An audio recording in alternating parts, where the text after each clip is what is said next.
अनाथालय के दरवाजे पर अचानक एक रहस्यमयी पैकेट रख दिया गया। सामने खड़ी सिस्टर हैरान थी क्योंकि पैकेट के अंदर कुछ लगातार हिल रहा था। हिम्मत करके उसने धीरे धीरे जिप खोली और तभी भीतर से एक नन्हा हाथ निकल आया जिसने जोर से उसकी उंगली दबा दी। शोर सुनकर बाकी लोग दौड़ते हुए पहुंचे। सबके सामने खुलासा हुआ कि पैकेट में 3 छोटे छोटे लड़के थे। उनकी मासूमियत देखकर दिल पिघल गया और तय हुआ कि उन्हें यहीं पाला जाएगा। लेकिन किसी ने अंदाजा भी नहीं लगाया था कि ये जल्दी लिया गया फैसला आगे चलकर भारी पड़ने वाला है। कुछ ही सालों में बच्चे नौजवान बन गए। एक बार जब सिस्टर को मुंह की सूजन की परेशानी हुई तो मोटू ने फिजिकल एनास्थेसिया का नायाब तरीका अपनाया। नतीजा ये हुआ कि वो दर्द से वहीं चीख पड़ी। फिर देखते ही देखते वो सब पूरी तरह जवान हो गए। एक दिन प्रिंसिपल ने छत की मरम्मत का काम सौंपा, लेकिन मोटू दोनों हाथों में इलेक्ट्रिक आरी पकड़े सीढ़ी चढ़ ही नहीं पा रहा था। तभी उसके दिमाग में आया एक तगड़ा आइडिया। समय संतुलन खो बैठा। घबराहट में उसने चालू इलेक्ट्रिक आरी कमर में लटका दी। मोटू को खतरे का अंदाजा ही नहीं हुआ। बड़ी मुश्किल से छत तक पहुंचा और लगभग रोशनी को चोट पहुंचा ही देता। उसने तुरंत आरी छीन ली, मगर उसी दौरान गलती से मोटू को लात लग गई। गगन यह देखकर तमतमा गया और लोहे का हथौड़ा उठा लिया। नीचे खड़ी सिस्टर बाल बाल बची। शांति ऊपर चढ़कर सबक सिखाना चाहती थी, लेकिन सीढ़ी टूट गई। अचानक की आवाज सुन सबने झांक कर देखा। सिस्टर जमीन पर गिरी पड़ी थी। घबराकर सब नीचे दौड़े और उन्हें संभाला, पर जैसे ही होश आया फिर से गलती से चोट लग गई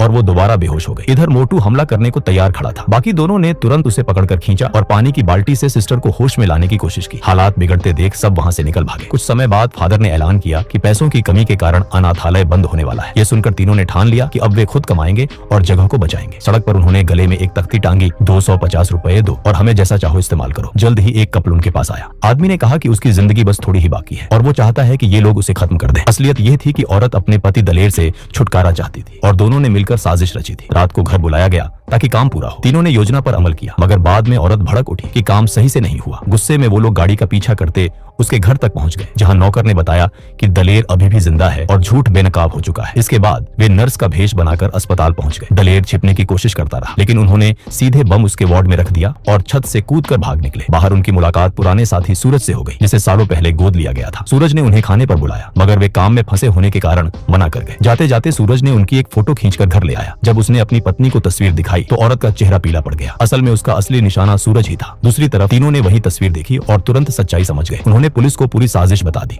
जल्द ही पुलिस ने औरत और दलेर दोनों को पकड़ लिया। सच सामने आने पर सूरज ने उनका शुक्रिया अदा किया और अनाथालय के पुनर्निर्माण के लिए पैसे दिए। आखिरकार वह जगह फिर से बस गई।